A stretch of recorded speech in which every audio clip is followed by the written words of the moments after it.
Hello, I'm Valerie. This piece first started off as an exercise my mentor Kelly taught me of by looking at people on the train and creating characters for them. After many weeks of brainstorming and editing, we finally came up with Empty Train Rides, a story that I love because it depicts the meshing of an unlikely friendship on a simple train ride. There's one common thing all New Yorkers, whether native or visiting, hate: train delays. Their impatience escalates quickly from shakes of heads to groans and sighs, to some people yelling a cry of outrage. All the while, they take a pause from their phone, book, or music to look up and join the anger. There seems to be a palpable sense of hatred for the New York City MTA that brings unification. Annabeth started to pick at her cuticles. The train had stopped between the gap at the beginning of the bridge and the previous last stop's tunnel. Annabeth felt as if they had already been stuck for hours, but in reality, it had been a little more than 15 minutes. The conductor over the intercom kept saying, "We apologize for the inconvenience. We will be moving shortly." Annabeth thought, "Screw you. You aren't really sorry." Afterwards, she rationalized, "Well, it's not really their fault, so I can't be mad at them." She just really wanted to place the blame on somebody. She was bored to tears staring out the window at nothing. Somebody from the other end of the cart shouted, "Hey, there's a stronger signal over here." Most of the people got up from where she was sitting and moved to the other end. Annabeth thought if they were on a boat right now, they would have all tipped over. Annabeth stayed put, suddenly cautious and afraid, since she had seen Titanic more times than she cared to admit.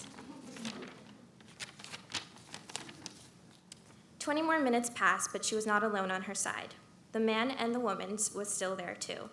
Unfortunately, the big man with orange hair seemed to be having some kind of breakdown. He was breathing heavily, his big shoulders heaved up and down, and his hands trembled. Annabeth, despite the constant warning her parents had drilled into her head, wanted to help this man. But she doubted she could actually make a difference.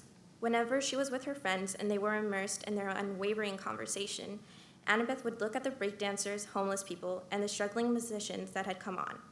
She would think of what difference could she possibly make with helping them out with a mere $1. She looked at the man again. He was still shaking, and his eyes were on the brink of tears, opened as far as they could go. This time, the difference was Annabeth could make sure he wasn't alone. "Hi there, my name is Annabeth. The girl who had sat down next to Carl looked almost as nervous as he felt. However, since Carl was unfathomably submersed in dark, solitary thoughts at the moment, he didn't notice the dark-haired girl until she spoke. "Try counting to 10 and backwards again," she said more confidently. Carl did as she suggested, but just as he thought the attack was over, it started up again.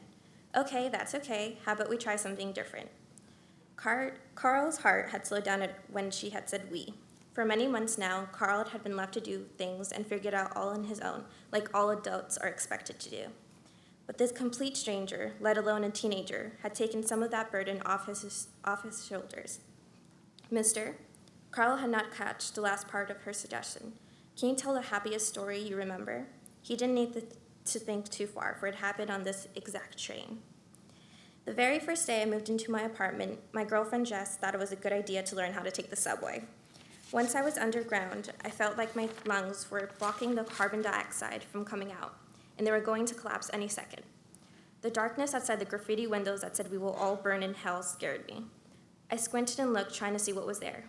Finally, when we reached the bridge, the sun filtered in. But everything was still the same. My gasp hadn't disappeared, and the knot in my stomach seemed to grow tighter. She kissed me when the train came up. Behind us, the skyscrapers were becoming larger and making us small little ants in proportion.